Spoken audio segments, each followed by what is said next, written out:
morning. So Mohammed Marektan asked me to present the Ḥimyarite dating system and calendar. And I would like, before starting the subject, I think it's useful to briefly sketch the political situation. Munir has already started. So around 200, thank you. Around 200 BC, the kingdom of Qatabān was at the height of its power, as you can see on the map. It was even more powerful than the kingdom of Sabaic that dominated the political landscape of South Arabia for centuries, and was equally powerful as the kingdom of Hadramaut. It reached the coast, both the coast of the Red Sea and the Gulf of Aden. And it has, of course, dominated heterogeneous populations and tribes. Between the 1st century BC and the 1st century AD, the situation changed. The kingdom of Qatabān declined, and several large tribes became autonomous. They emancipated from this kingdom, the most important of which were Radman, and later joined with Haulan, the tribe of Madhi, and finally the powerful tribal confederation of Ḥimyar. Some of these tribes adopted their particular dating system according to an era under Hellenistic influence. So the tribe of Radman adopted its era called era of Abi Ali ibn Rata, which began around 74 AD. The tribe of Madhi adopted its era called era of Nabat Dhu Kharif, where we recognize Kharif, which means the eponym or the date, the year. So it was probably the name of the eponym who was in charge of this calendar. This era began probably between around 44 and 21 BC. And the tribal confederation of Ḥimyar adopted the era called era of Mabḥaḍ, son of Ibn Abḥaḍ, which began around 110 BC. So just to record what was the political situation in this period, in the 1st century, the kingdom of Sabah and Ḥimyar united, and but this unity didn't last for long. At the end of the 1st century, it broke, and the 2nd and 3rd century AD were scarred by wars between all the kingdoms, Sabah, Ḥimyar, Hadramaut, and Qatabān. And finally, at the end of the 2nd century AD, the kingdom of Qatabān disappeared. At the end of the beginning of the 4th century AD, the kings of Ḥimyar unify South Arabia, all the territories of South Arabia. So at first there was a unification of Sabah and Ḥimyar, more or less pacific after several wars. And then the kings of Ḥimyar conquered the kingdom of Hadramaut. And the royal title reflects well the domination over the whole territory of South Arabia. King of Sabah, Dhuraidan, which represents Ḥimyar, Hadramaut and Yamanat, which probably meant the southern territory near the coast of the Indian Ocean. So you can imagine it also included, of course, the ancient territory of Qatabān that had already disappeared before. So after the unification of South Arabia, the era of Mabḥaḍ, son of Mabḥaḍ, Kharif Abḥaḍ bin Abḥaḍ with waw or mostly without, becomes the one era of the unified kingdom in all the territories of South Arabia. There are no other eras used anymore. But the specific name of this era is not used anymore. So they don't say Abḥaḍ bin Abḥaḍ anymore. They just mention the number of years. What is the reason? We could search for different reasons, but the most simple logical is that there is no need to specify this era anymore, as this is the only era and the whole kingdom is unified now. The latest mention of the name of this era of Mabḥaḍ in Abḥaḍ appears in the inscription Abadan 1, dated to the year 470 of Mabḥaḍ ibn Abḥaḍ, which equals 360 AD. So how do we know that this era has started in 110 BC? It's evidenced by a comparison between the inscriptions, three Ḥimyarite inscriptions describing the siege of the city of Najran by King Yusuf as-Aryatar, Dunwas of the Islamic tradition, which are dated to the months of Dhul-Qiyazan or Dhul-Madra'an of the year 633 of the Ḥimyarite era. So the comparison with the hagiographic sources related to the persecution of the Christian of Najran, which can be dated to October 523 AD. So Dhul-Qiyazan and Dhul-Madra'an of the year 633 of the Ḥimyarite era should correspond to June and July 523. They preceded very briefly the persecution. So the beginning of the Ḥimyarite era, after simple calculations, probably around 110 BC. So these three inscriptions come from the north of Najran. There is a fourth one now, and they were engraved when King Yusuf was fighting against the Ethiopians against the invasion of Ethiopians in the territories of Ḥimyar. Alors, so we have the chance to have the full list of the Ḥimyarite months and also the order of these months, and they are corresponding to, we have quite exact, but it's more or less correspondence to the months of the Gregorian calendar. And of course, this correspondence was calculated on different bases, and mostly on the basis also the vocalization, the vowels, which we don't know, by the comparison with the medieval sources that Daniel Varisco was talked about yesterday, and he published the almanacs dated to 13th and 14th century, when the months appeared that the people used still at that time. Some of them they still used until today.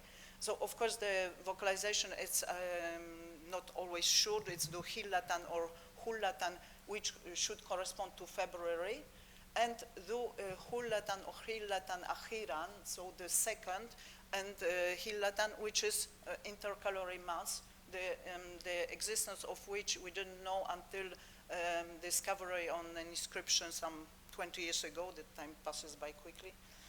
Du Ma'un, it corresponds to March. Du Sabatan to April. Du Mabkaran or Mubakkiran to May. Du Qiyazan to June. Du Madra'an to July. Du Khirafan to August. Du Alan to September. Du Suraban to October. Du Muhlatan to November, and Du Alan December, and finally Du Iawan in January. This order of these months was the initial hypothesis of Norbert Neighbors that he formulated in his publication of an inscription of the 30 inscriptions from the Dam of Mareb. So it can be now. It's sure that the year began in the month of Dhul Hillatan, in the month of February, and this could be determined by comparing data from three inscriptions relating reparating works of the great Dam of Mareb, which biosigla that you see, and I spare it. So most of you know the great Dam of Mareb, which was a huge irrigation system, quite late, but the problem is that there was the wall of the dam that was crossing the Wadi Dana near Mareb, was sometimes destroyed, and also part of the oldest irrigation systems when the heavy rains were pouring on the South Arabian mountains and descend and flowing down to the wadi, and then the pressure of the water was such that sometimes some elements were destroyed. So we have a chance to have the descriptions of the reparation works. One of the inscriptions is the inscription by King Abḥaḍ of Ethiopian origin, the king of Ḥimyar, but of Ethiopian origin. It was the chief of the Negus army who invaded South Arabia, where he describes in detail all the works, and there's the stela inscribed on 4 sides with all the details. And we have the chance because he gave dates, so we can compare, and sometimes the number of months. Like, for instance, this, sorry, it's in French. He achieved his works in 58 days, and he returned home after 11 months in the month of Dumaun of the year 658. So we have really precise data, so I cannot go into detail. But when you calculate this and the preceding inscription by a king 100 years before, also recording the reparation works, you can calculate the possible beginning. And we have only 2 months, Duhillatan or Dumaun, which are possible.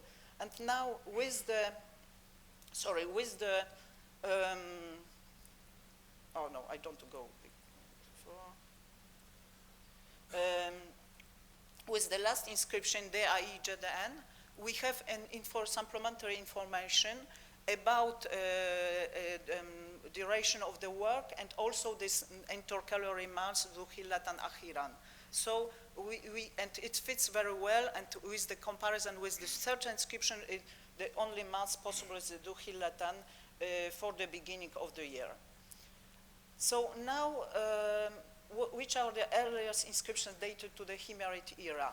The earliest inscription is the inscription found by Khaldun Nu'man, Khaldun Umayma 5, dated to 102 of the Ḥimyarite era, which equals more or less 7 or 8 BC. So it's really, we see that it really starts quite early. Before we didn't have this precise data. There are some other inscriptions that dating of which was discussed. Sabaic Minora dated to 161, not quite later, and Hakir 2 or Garbini 17 dated to 167, but they don't mention the name of the era. So according to Walter Müller, they would date to the year of Abi Ali, the era of Radman. Christian Robin thinks they would date to the Ḥimyarite era, and I think it's more probably. So they would roughly date back to the middle of the 1st century. They're still very early.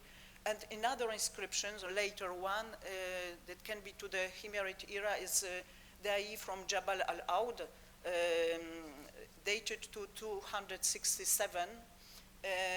The name of the era is not mentioned, but we are in the really Ḥimyarite, the core of the Ḥimyarite kingdom, so perhaps it's no need to mention the name of the era. That's probably the reason. The latest inscriptions, it's dated to 669 Ḥimyarite era, which equals 559 of Christian era, and it's the end almost of the South Arabian civilization at the eve of Islam. You know, the Persian and Sasanian Persian invaded on their turn South Arabia, drove back the Ethiopians, and the Yemen became, South Arabia became Sasanian satrapy, so it was the end of his civilization. There are some questions, some can be resolved, some no. There's an inscription dated to 146 of the era of Bikran or Bakran of Amirata, or Bikharifan on the year. And the hypothesis, what could it be? It's again in the core of the Ḥimyarite kingdom. So there was an idea that it was by the era of Radman, but the era of Abi Ali, but it doesn't seem very incredible. Another era of Ḥimyar, but why would they have another era? Again, another era, or Christian Robin proposed that it would be just the number of years so it accord with the Ḥimyarite era with an eponymous name, which is quite a curious way of presenting with both system, an ancient system and the newer one. But I think it stands, especially that's another inscription mentioning another eponym that could confirm this. And there is also a month of Thaurum in a date which corresponds probably to the Ḥimyarite dating system again. The number of years is probably Ḥimyarite, but it's probably a trace of the era of Mabḥaḍ because we don't find it, the name of this month. So it's a rock inscription that we found with Munir and François Bron in Yemen, Amkasha, which is from the monotheistic period, so it can date already, and the graphic style also. And we have in the month of Thaurum of the year 551. So it would correspond to 441 AD. And it's possible that just it was the survival of the Mabḥaḍ area because it's in the Mabḥaḍ region of the tribe of Mabḥaḍ. The Mabḥaḍ era was used under the first half of the 4th century AD. So when all the territory of South Arabia was unified by Ḥimyar, then the era ceased to be used.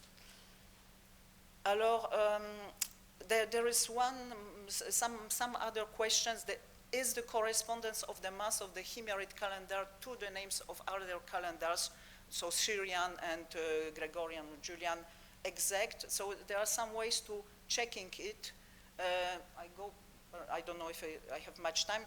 I go for only the transcriptions of the inscription, again from the Great Dam of Mareb. It was the one dating to the 5th century of the Ḥimyarite king. And he said, Warahu du di awan du bi khirafan, وحريفا ذو لأربعة وستة وخمسمائة وثبر بن ذهب خريفا. So it's months, it's Dudi Awan, which equals probably to January, of the year 564, and it was destroyed Wathabar from the flow of the Kharifan, though it's probably summer or autumn rains which occur in Yemen in August. So it fits quite well because there was the autumn or summer rains. They destroyed the dam. Reparation works that lasted sometimes, and in January it's finished. And lines 59-60 complete this. Wasakayu binhu ardan biwarhanzu thabtan. So, and they irrigated from it, I mean with the irrigation system, the land, the soil, biwarhanzu thabtan, in the month of April, of Thabtan. So Thabtan, April, oh, I find it. It works very, very well because in Yemen the first rainy season is actually in March and April. So it fits very well. Of course, we can look from some other confirmation of it. So we have this list of months. I don't have time to enter some of our common with some other months mentioned in other systems like Yazan, Suraban for the harvesting and so on, but some are particularly Ḥimyaritic, and they are, what I didn't say, that they are connected to, often it seems to agriculture activities, and also, of course, it's as you see with this intercalary months, the Ḥimyarite calendar is lunisolar calendar. It's more the most probably hypothesis. Thank you.